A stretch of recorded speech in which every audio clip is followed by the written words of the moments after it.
அன்பான தேவ பிள்ளைகள் எல்லோருக்கும் இயேசு கிறிஸ்துவின் நாமத்தில் வாழ்த்துக்களை தெரிவித்துக் கொள்கிறேன். பிதாவாகிய தேவனாலும் நம்முடைய கர்த்தராகிய இயேசு கிறிஸ்துவினாலும் உங்கள் எல்லோருட வாழ்விலும் கிருபையும் சமாதானமும் உண்டாவதாக என்று சொல்லி உங்களை வாழ்த்துவதிலே நான் மிகுந்த மகிழ்ச்சி அடைகிறேன். தேவ பிள்ளைகளே, நாம் எப்படி கிறிஸ்துவுக்குள் பிறரை மன்னிக்கிறவர்களாக இருக்க வேண்டும் என்ற அந்த தலைப்பின் கீழ் பாகம் 3 செய்தியை இன்றைக்கு பார்க்க போகிறோம். வாசிக்க கேட்கலாம். எபேசியர் 4ஆம் அதிகாரம் 32வது வசனம். ஒருவருக்கொருவர் தயவாயும் மன உருக்கமாயும் இருந்து கிறிஸ்துவுக்குள் தேவன் உங்களுக்கு மன்னித்தது போல நீங்களும் ஒருவருக்கொருவர் மன்னியுங்கள். தேவ பிள்ளைகளே, கர்த்தர் இந்த செய்தியின் மூலமாய் நம்மோடு பேசுகிற வார்த்தை எதுவே, அது என்னது? கிறிஸ்துவுக்குள் தேவன் உங்களுக்கு மன்னித்தது போல நீங்களும் ஒருவருக்கொருவர் மன்னியுங்கள். ஹல்லேலூயா! ஆம் பிரியமானவர்களே, நாம் வாழுகிற இந்த இன்றைய காலகட்டங்களில் இன்றைக்கு நாம் அறிந்து கொள்ள வேண்டிய ஒரு மிக முக்கியமான சத்தியம், நாம் எப்படி பிறரை மன்னிக்கிறவர்களாக இருக்க வேண்டும் என்ற சத்தியம்தான் பாருங்க. ஏனென்றால் கடைசி காலத்தில் வேதமே சொல்லுது, மனுஷன் சுயநலக்காரனாக மாறிடுவானா பாருங்க. பணப்பிரியர்களாக, கீழ்ப்படியாதவர்களாக, அகந்தையுள்ளவர்களாக மாறி விடுவான் என்று சொல்லி 2 தீமோத்தேயு 3ஆம் அதிகாரம் 1-6 வசனங்களை வாசிக்கும் போது நாம் பார்க்கிறோம். அப்போது யோசித்து பாருங்க, இப்படிப்பட்ட உலகத்திலே நாம் வாழும்போது பாருங்க, நீங்களும் நானும் பாருங்க, வேலை செய்கிற இடத்தில் இருக்கலாம், நாம் வாழுகிற இடத்துல இருக்கலாம், அல்லது பிறரோடு பேசுகிற அந்த சூழ்நிலையாக இருக்கலாம், நண்பர்கள் மத்தியில் இருக்கலாம், குடும்ப நண்பர்கள் மத்தியில் இருக்கலாம். இப்படிப்பட்ட சூழ்நிலைகளெல்லாம் நம்ம பாருங்க வாழும்போது பாருங்கள் தேவ பிள்ளைகளே, நாம் காயப்படக்கூடிய சூழ்நிலைகள் கண்டிப்பாக நம்ம என்ன செய்வோம், எதிர்கொள்வோம். நாம் தாழ்வாய் சில வேளையில் நினைக்கப்படலாம், சில நேரத்தில் கேலி செய்யப்படலாம், சில நேரத்தில் தூஷணமாய் பேசப்படலாம், சில நேரத்தில் பாருங்க அவமதிக்கப்படலாம். குறிப்பாக அவமதிப்புங்கிறது ரொம்பவே இந்த கடைசி காலத்தில் என்னது காணப்படுகிறது. ஒரு மனுஷன் சக மனுஷனை இன்றைக்கி என்ன செய்கிறது கிடையாது, மதிக்கிறது கிடையாது. இன்றைக்கி பாருங்கள், வேலை ஸ்தலங்கள்லாம் கொஞ்சம் மேல் அதிகாரி கீழ் இருக்கிறவர்களை பாருங்கள் நிறைய இடங்களில் மதிக்கிறதே என்னது கிடையாது. ஏன்னா இன்றைக்கு பண ஆசை தான் இன்றைக்கி பாருங்கள் கொஞ்சம் கொஞ்சமாக சமுதாயத்தை ரொம்ப ஆளுகை செய்கிறபடியினால பாருங்கள் மனுஷனை மதிக்கிறதில்ல, பணத்தை தான் என்ன செய்கிறாங்க, மதிக்கிறாங்க. இப்படிப்பட்ட ஒரு பொல்லாத உலகத்தில் தான் தேவ பிள்ளைகளை நீங்களும் நானும் வாழுகிறோம். இப்படிப்பட்ட இருளுள்ள உலகத்தில் தான் நீங்களும் நானும் சாட்சியாய் வாழும்படி கர்த்தர் நம்மை தெரிந்து கொண்டிருக்கிறார். அல்லேலூயா! இன்றைக்கி ஒருவேளை நீங்கள் கீழான ஒரு பதவியில் நீங்கள் வேலை ஸ்தலத்தில் இருக்கலாம். ஆனால் நான் சொல்கிறேன், நீங்கள் கர்த்தருடைய திட்டத்தின்படி அவருடைய அன்பின் நடக்கையில் நீங்கள் நடக்க ஆரம்பித்தா எப்படி ஒரு யோசேப்பை பாருங்க, யோசேப்பு சிறைச்சாலையில் இருந்தாலும் அன்பில் தான் நடக்கார். பானபாத்திரக்காரனுக்கு பார்வனுடைய இன்னொரு ஊழியக்காரனுக்கு அவங்க பல கவலையில் இருந்தபோது அவர்களுடைய சொப்பனத்துக்கு அர்த்தத்தை சொல்லி அவங்களுக்கு ஒரு தெளிவை உண்டாக்குகிறான், பிறருக்கு சேவை செய்கிறான். அந்த மாதிரி போத்திபார் வீட்டில் அடிமையாக போயிருக்கும் போதும் அங்கே பாருங்க அடிமைத்தன, ஏன்னா யோசேப்பு என்பது ஒரு பெரிய கோடீஸ்வரனுடைய மகன், யாக்கோபு என்பது ஒரு பெரிய பணக்காரர், சாதாரண ஆளில் பாருங்க. அதுவும் அவங்க அப்பாவுடைய குமாரர்களில் இவர் தான் ரொம்ப, அவங்க அப்பாவுக்கு ரொம்ப பிடிச்ச பிள்ளை இவர் தான். அப்போது ரொம்ப ஸ்பெஷலாக வளர்ந்துருக்கிறார். அப்படிப்பட்ட ஆள் இன்றைக்கி ஒரு அடிமையாக ஒரு வீட்டில் போய் இருக்கிறது சாதாரண விஷயம் இல்லை பாருங்கள். ஆனால் அவர் அதெல்லாம் பொருட்படுத்தாமல் சந்தோஷத்தோடு கூட அந்த போத்திபார் வீட்லேயும் பாருங்கள் அவர் வேலை செய்கிறார். அதனால என்னாச்சு, ஏற்ற வேளை வந்தபோது கர்த்தர் பாருங்க யோசேப்பை எகிப்துக்கே அதிபதியாக என்ன செய்கிறார், உயர்த்துகிறார். பிறருக்கு நன்மை செய்யும்படி உயர்வை தருகிறார். அதே போல தான் கர்த்தர் சொல்றார், என் மகனே, என் மகளே, இன்றைக்கு நீ கடந்து போகிற சூழ்நிலையை பார்க்காத, உன்னுடைய முடிவு உயர்வு தான். எதற்காக? இன்னைக்கு நிறைய ஜனங்களுடைய எண்ணங்கள் எப்படி ஆயிட்டுன்னா, கர்த்தர் எனக்கு உயர்வை தந்து விட்டார், கர்த்தர் எனக்கு சம்பள உயர்வை தந்து விட்டார், கர்த்தர் எனக்கு இந்த நல்ல வேலையை தந்து விட்டார், வேலையை தந்துட்டார் அப்படின்னு தான் இன்னைக்கு, அப்படிதான் இன்னைக்கு ஜனங்கள் காரியங்களை பாருங்க அணுகிறார்களே அல்லாமல் அது எதற்காக கர்த்தர் பதவி உயர்வை தந்தார், எதற்காக சம்பள உயர்வை தந்தார், எதற்காக வேலையை தந்தார், அந்த நோக்கத்தை இன்னைக்கு யாரும் என்ன செய்யறது கிடையாது, பார்க்கறது கிடையாது. நீங்கள் பாருங்க, அநேகர் கவர்மெண்ட் வேலை வேணும், கவர்மெண்ட் வேலை வேணும் அப்படின்னு சொல்லி பாருங்க அதிக பிரயாசப்படுறாங்க. வேலை கிடைச்சோடனே வேலை கிடைச்சிட்டு, ஆனால் யோசிச்சு பாருங்க, கவர்மெண்ட் வேலை எதுக்கு? சும்மா வேலை கிடைச்சதுன்னு சொல்லி எனக்கு இப்போ நல்லா சம்பளம் வருது, நல்லா சுகபோகமாக நல்லா நிம்மதியாக வாழலாம், அதுக்காக கர்த்தர் அந்த வேலையை தந்தார்? இல்லை.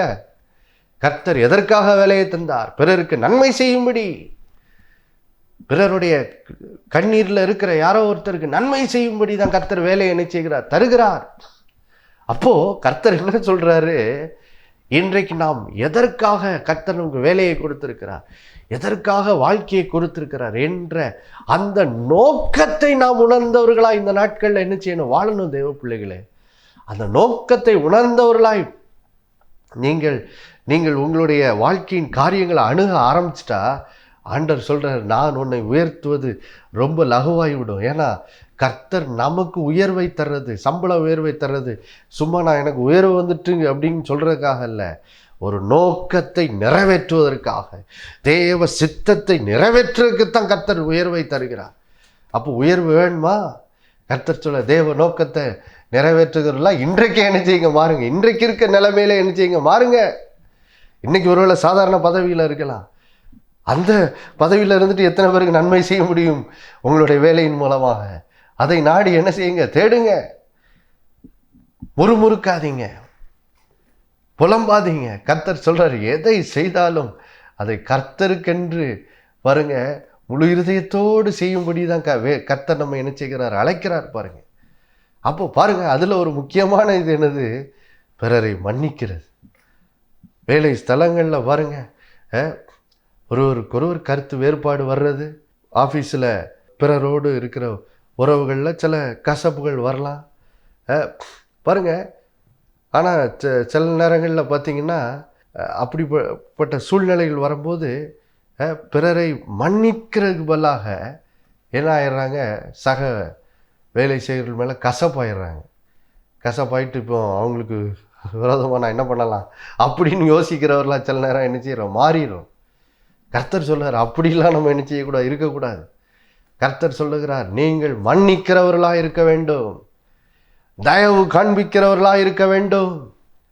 தேவன் நமக்கு தயவு காட்டலையா? எத்தனை தயவாக காட்டியிருக்கிறார்.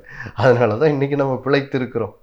அப்போது பாருங்கள் தேவ பிள்ளைகளே, தேவனுடைய தயவை, தேவனுடைய கிருபையை, இரக்கத்தை மன்னிக்கிறதன் மூலமாக பிறருக்கு இப்படி நம்ம ஊழியம் செய்யும்படி கர்த்தர் இந்த நாட்களில் நம்மை அழைக்கிறார். தேவ பிள்ளைகளே, இப்படி நீங்கள் வாழ்வீர்கள், ஆனால் உயர்வு நிச்சயம் உங்கள் வாழ்க்கையில். ஆனால் இன்னைக்கு நீங்கள் இப்படி நடக்காமல், ஒருவேளை நீங்கள் இன்னைக்கு உயர்ந்த ஸ்தானத்தில் கூட இருக்கலாம், நீங்கள் இப்படிப்பட்ட தேவ அன்பிலே நடக்காமல் நீங்கள் இன்னைக்கு இருந்து கொண்டு வேலை ஸ்தலங்களில் பாருங்கள் கடுப்பையும் கோபத்தையும் அவமதிக்கிறதையும், இப்படிப்பட்டவர்களாய் நீங்கள் உங்களுடைய வேலை ஸ்தலங்களில் உங்களுக்கு கீழானவர்களுக்கு இப்படிப்பட்ட நடக்கையை காண்பித்து கொண்டே இருந்தால் பாருங்கள் தேவ பிள்ளைகளே, நீங்கள் உங்களோட உயர்வை கூட இழந்து போகிறதுக்கு என்னது அதிக வாய்ப்புகள் இருக்குது. ஏன்னா கர்த்தர் தான் எல்லாருக்கும் என்னது எஜமான், அவர் மேலே இருந்து பார்த்துக்கிட்டே இருக்கிறாரு. கர்த்தர் நமக்கு உயர்வை தந்திருக்கிறது பிறகு நன்மை செய்கிறதுக்கு தான், அகங்காரத்தையும் அகந்தையும் காட்டுவதற்காக அல்ல. நமக்கு கொடுக்கப்பட்ட பதவியின் மூலம் அகந்தையும் அகங்காரத்தையும் காட்டுவோமானால் நாம் அந்த ஸ்தானத்திலிருந்து தள்ளப்படுவது என்னது நிச்சயம். ஏன்னா கர்த்தர் ஒருவனை தள்ளி இன்னொருத்தரை என்ன செய்கிறார்? ஏற்படுத்துகிறவராக இருக்கிறார். அப்போ பாருங்கள் தேவ பிள்ளைகளே, நாம் கர்த்தருக்கு பயப்படுற பயத்தோடு இந்த உலகத்தில் வாழ்கிறது என்னது ரொம்ப முக்கியம். தேவனே நம்மளை அன்பு கூறுறாரு, மன்னிக்கிறவராக இருக்கார். இப்படி இருக்கும்போது நாம் சக மனிதர்களை பார்க்கும்போது கோபத்தையும் எரிச்சலையும் சண்டையும் நம்ம வளர்த்துக்கிட்டு இருந்தோம்னா அது தெய்வீக சுபாவம் என்னது இல்லை.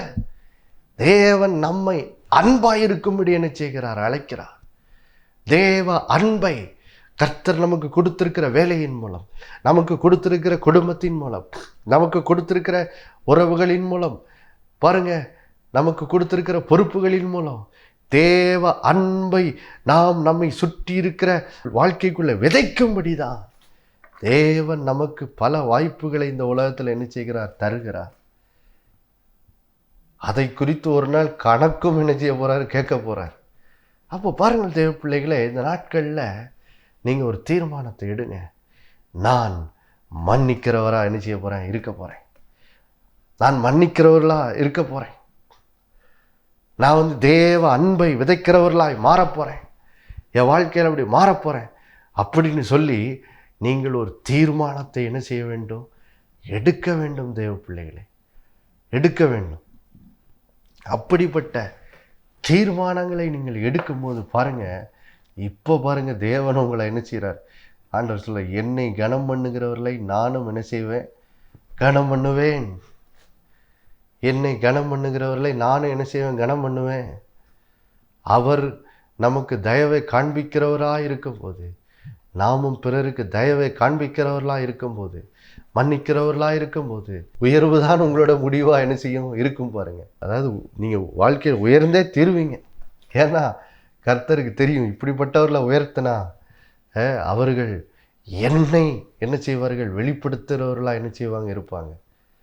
அதற்கு ஒரு சிறந்த எடுத்துக்காட்டு தாவீது தான். பாருங்க, தாவீது பாருங்க, ஒரு அற்பமாய் தன்னோட குடும்பத்திலேயே அற்பமாய் எண்ணப்பட்ட வாலிபனாக தான் இருந்தார். கர்த்தர் அவரை அழைத்தார். அழைத்ததுனால பாருங்க, பின்னாடி கர்த்தர் ஒரு தேசத்துக்கே ராஜாவாக பாருங்க தாவீதை உயர்த்துகிறார்.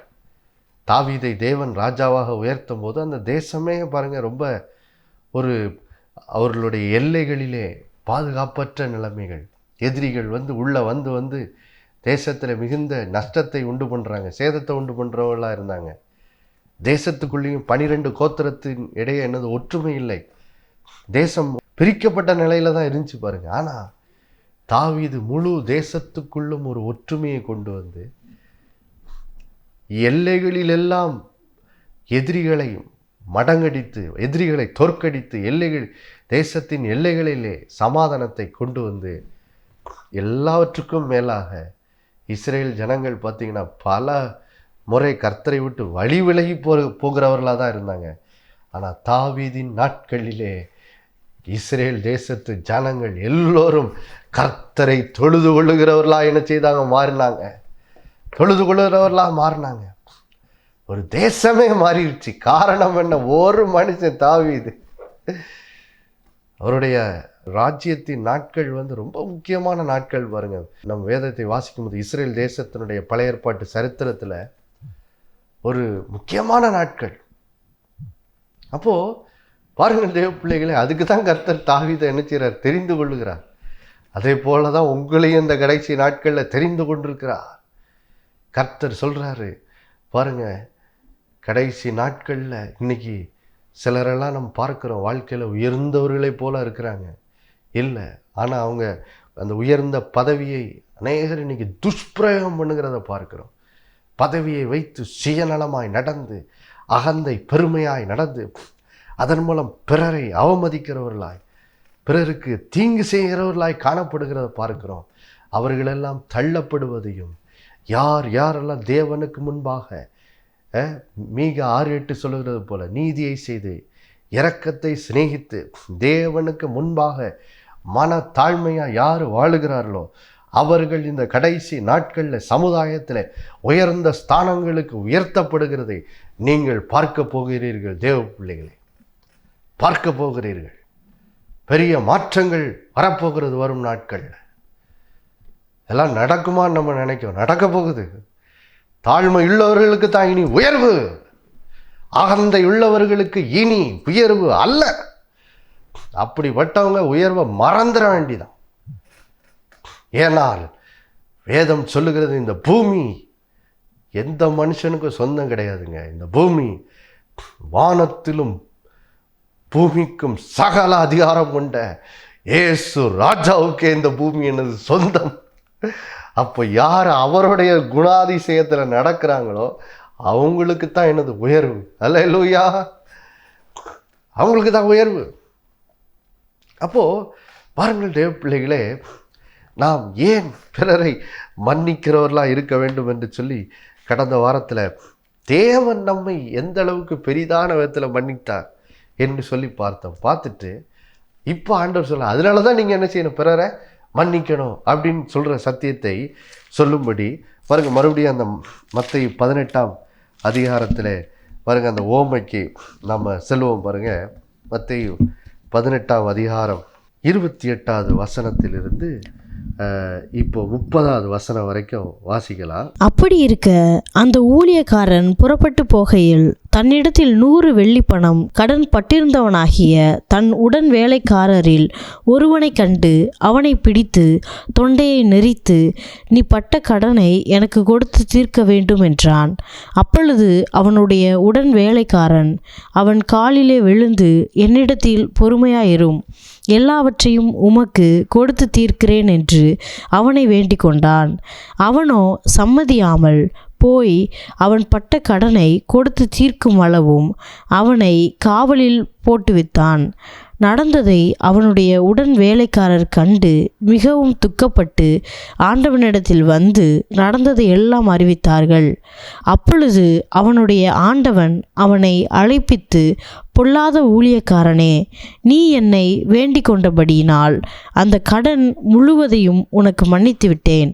நான் உனக்கு இறங்கினது போல நீயும் உன் உடன் வேலைக்காரனுக்கு இறங்க வேண்டாமோ என்று சொல்லி. பாருங்கள் தேவ பிள்ளைகளே, இங்கே கர்த்தர் எப்படி அவர் நமக்கு எந்த அளவுக்கு மன்னித்திருக்கிறபடியால் இப்போ நாமும் பிறரை ஏன் மன்னிக்க வேண்டும் அப்படிங்கிறத இந்த ஓமையில் சொல்கிறார். பாருங்க, இங்கே ராஜாவினிடத்தில் 10,000 தாலந்துகள், அதாவது இன்றைய மதிப்பில் பல நூற்றுக்கணக்கான கோடிகள் மதிப்பு கடன் வச்சிருந்த ஒரு மனுஷனை அவனால் அதை திரும்ப செலுத்தவே முடியாது. அவனையே ராஜா என்ன செய்கிறார், மன்னிச்சிடுறார். இப்போது ராஜாவின் இடத்துலேருந்து மன்னிப்பை பெற்று இந்த நபர் என்ன செய்கிறாரு, கடந்து போகிறார். கடந்து போகும்போது தன்னிடத்தில் வெறும் 100 வெள்ளிப்பணம், வெறும் 100 வெள்ளிப்பணம் கடன்பட்ட ஒரு மனுஷனை இவர் என்ன செய்கிறார், சந்திக்கிறார். சந்தித்த உடனே என்ன பண்ணுறாரு, உடனே அவன் மேலே கோவப்பட்டு அவன் தொண்டையை நெரிச்சு, நீ பட்ட கடனை எனக்கு என்ன செய்ய கொடுத்து தீர்க்க வேண்டும் அப்படின்னு சொல்லி இந்த மனுஷன், இந்த ராஜாவினிடத்துலேருந்து மன்னிப்பை பெற்ற மனுஷன் தனக்கு கடன் பட்டவனிடத்தில் இப்படி கடுமையாய் நடந்து கொள்ளுகிறத என்ன செய்கிறோம், பார்க்கிறோம். இங்கே தான் ஆண்டவர் ஏன் நாம் பிறரை மன்னிக்க வேண்டும் என்பதை கற்றுக் கொடுக்கிறார். பாருங்க, நாம் செய்த பாவத்தின் மூலம் நாம் தேவனிடத்தில் பட்ட கடன் நம்மளால் திரும்ப செலுத்தவே முடியாத அளவுக்கு மிகப்பெரிய கடனாக என்ன செய்து இருக்குது. ஆனால் பிறர் நமக்கு விரோதமாக யாரோ ஒரு குற்றம் செய்தால் அந்த கடன் பார்த்திங்கன்னா அது ரொம்ப ஒரு சாதாரண கடன் அப்படின்னு சொல்லி விளக்குறதுக்கு தான் இங்கே ஆண்டவர் சொல்கிறாரு. பாருங்க, பிறர் நமக்கு விரோதமாக செய்கிற கடன் அது எவ்வளோ மதிப்பா, வெறும் 100 வெள்ளிப்பணம், அவ்வளோதான் அப்படிங்கிறார். 100 வெள்ளிப்பணம் அப்படிங்கிறது இயேசுவின் நாட்களில் 100 நாள் வேலை செய்கிற சம்பளத்தினுடைய மதிப்பு. பாருங்கள், அவ்வளோதான், 100 நாள் வேலை செய்கிறதோட மதிப்பு.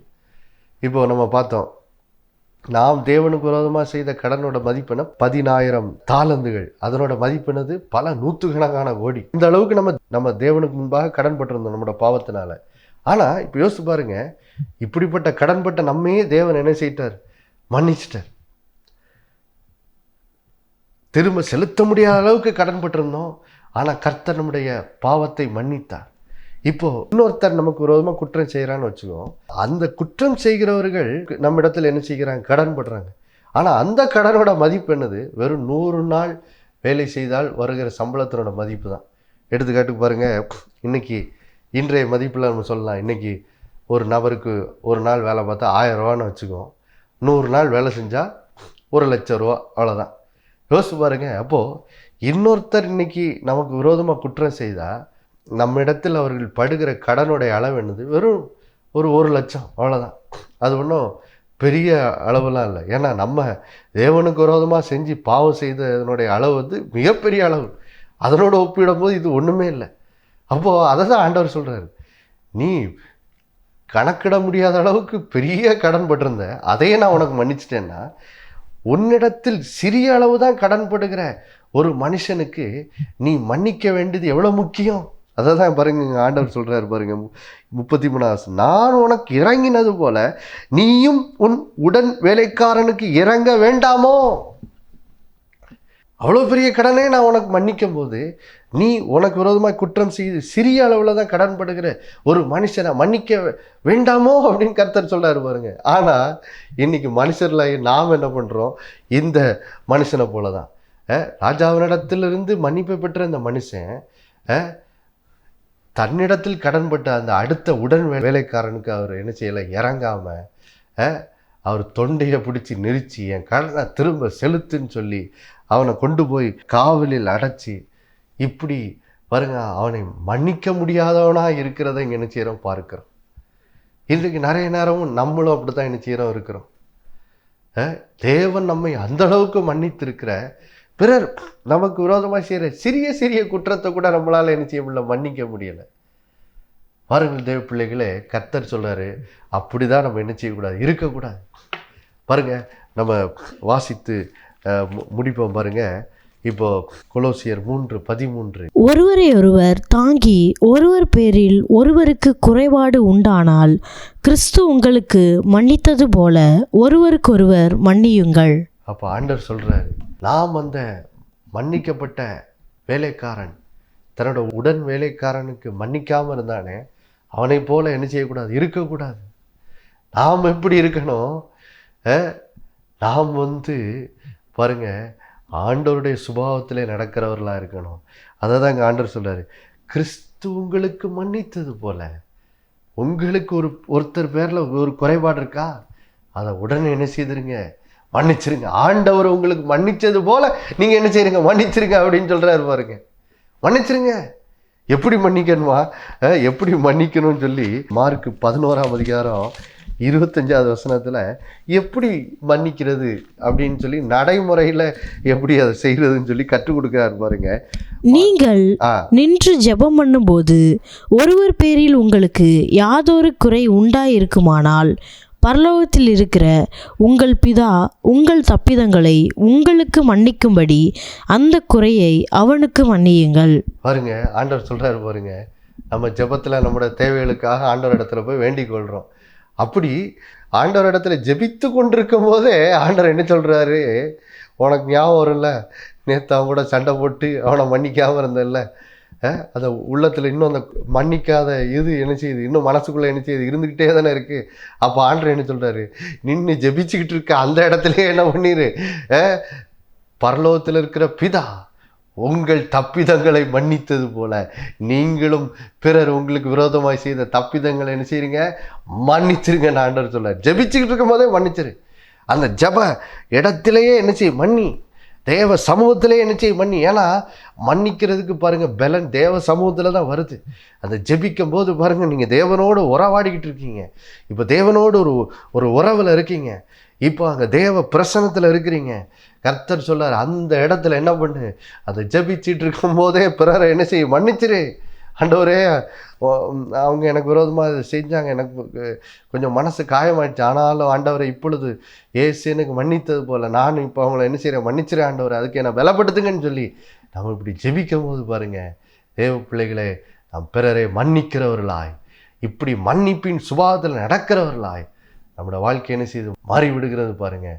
இப்போது நம்ம மன்னியாதவர்களாக இருந்தால் என்ன ஆகும் பாருங்கள். அந்த மத்திய 18 அந்த ஓமையில் மன்னிக்கப்பட்ட வேலைக்காரன் தன்னோட உடன் வேலைக்காரனுக்கு மன்னிக்காமல் போகும்போது ராஜா அவனை என்ன செய்கிறார்? உபாதிக்கிறவர்கள் கையில் ஒப்பு கொடுத்துட்றார் பாருங்கள். நம்ம எப்போ பிறரை மன்னிக்காமல் இருக்கிறோமோ அப்போது அந்த கசப்புகள் பாருங்கள் நம்மளை பாருங்கள், நம்மளை வந்து நம்மளோட மனசை ஆங்கிலத்தில் டார்ச்சர் பண்ண ஆரம்பிச்சிடும். பாருங்கள், நம்மளோட மனசில் நம்மளை நிம்மதியே இல்லாமல் என்ன செய்து ஆக்கிறோம். பிறர் நமக்கு விரோதமாக தப்பிதம் செய்யும்போது, நம்மளை காயப்படுத்தும் போது, நமக்கு விரோதமாக குற்றம் செய்யும்போது, அது நம்ம மன்னிக்காமல் போகும்போது என்ன ஆகுது, அந்த மன்னியாத தன்மையை நம்மளோட மனதில் இருக்க சமாதானத்தில் நம்மளை இழக்க செய்து ஒரு சிறைச்சாலையில் அடைப்பட்டது போல் நம்மளோட வாழ்க்கை என்ன செய்து ஆகிவிடுகிறது. அதனால தான் ஆண்டவர் சொல்கிறாரு, நீ பிறரை மன்னிச்சு அந்த சிறைச்சாலையிலேருந்து வெளியே வந்துரு, சமாதானமாக வாழுன்னு ஆண்டவர் என்ன செய்கிறாரு சொல்லுகிறார். நம்ம எல்லாரும் கண்களை மூடி ஜெபம் பண்ணுவோமா?